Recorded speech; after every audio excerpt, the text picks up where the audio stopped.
On YouTube, there is a couple of great videos out there about crafting your own dungeons. Some are from theDMsCraft and DMG. I use, instead of cardboard like them, I use a black foam core. And this is just a quick run through of my dungeon that I'll be putting my party through. I thought I would just give you guys a quick lowdown to show what I generally do. Granted, this is something that I don't generally reuse. I generally either throw it out or I donate it to someone who uses it in another campaign, some of the newer DMs. So the party has just come to a temple. This is the third part of a three-part dungeon. They've just come up to a temple. Here's the main walkway up to the main doors. Once they get inside, they enter the first chamber. In the first chamber, they notice 3 dead bodies. And there's writing on the wall. When they look directly across, they see the same statue that they've encountered before. And on there, it shows the name of their god. Once they figure out the name of their god, because they did write it down, on the board itself, it has letters, and as long as they travel on the squares that spell out the name, they make it across. So once they make it across, they enter another room. It's actually a bigger room. And this is one of the main chambers in which they would enter. There is a guardian naga in there. And these blue things that I made are a blue flame trap. So the naga will actually try and keep its distance for the most time, trying to lure the parties into 2 spots in which I've pre-chosen, and because they'll be concentrating on the naga, they will not be searching for traps. So if they walk in there, it will slow them down and add a little bit of damage to them before the naga actually steps in. And then the flame actually stays there, so now they have not only pillars to work around, but now they have 2 flame bars that they got to work around. Once they enter this room, they have 3 doors that they can go. 1, 2, 3.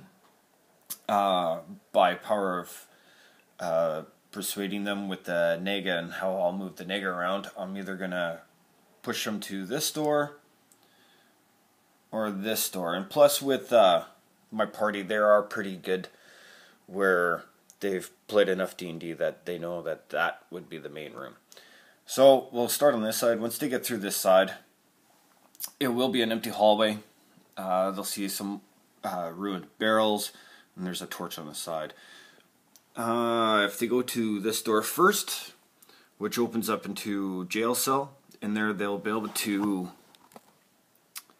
rescue a dwarf, and he will kind of give them a heads up to why he's been captured. So, if they choose to go into the other door, once they enter the room, they'll find 1 mutated crocodile guarding eggs. Once they actually start to engage combat, it'll trigger a second one to come in behind them to flank them, so I'll have 1 on either side. Now, if you come over through this doorway, so once this side of the dungeon is completed, and there's a character card that I was able to print off, so now they have a face, and I'll have some information on the back of it, like his name and stuff, so I don't forget, and they don't forget. So once they enter this side, they'll go find another hallway with a torch at the end, 2 doors on either side. If they check out those crates, they'll find a potion that's left over in some of the stock in which they were, the people in this temple were getting ready to sort. Once they come up to here, they have 2 options. If they go into this side, this is the main bedroom of the people who inhabit this temple. There is nobody in there, it's empty, but if they do a search, they'll find treasure and a couple of magic items.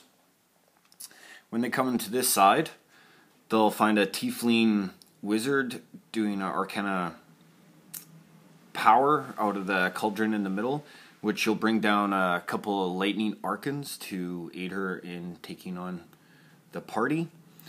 So I have that prepped, ready to go.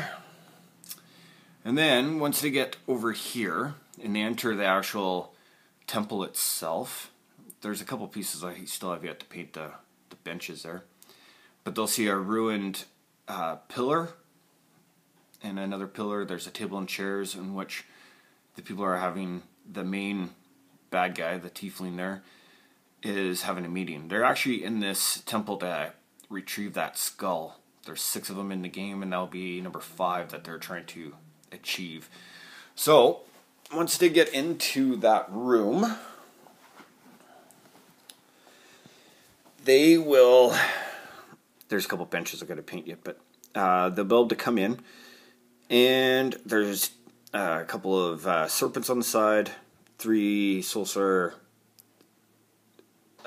critters, and a Yuetang archer. What I'm hoping to do is once they come in, have a challenge where he'll take on their strongest party, and if he's actually winning, we'll definitely take down that party. Or if he's about to lose, that's when everyone else will jump in. So this is just a quick overall. Sorry about the little shaky cam. Hope you enjoyed. Thanks.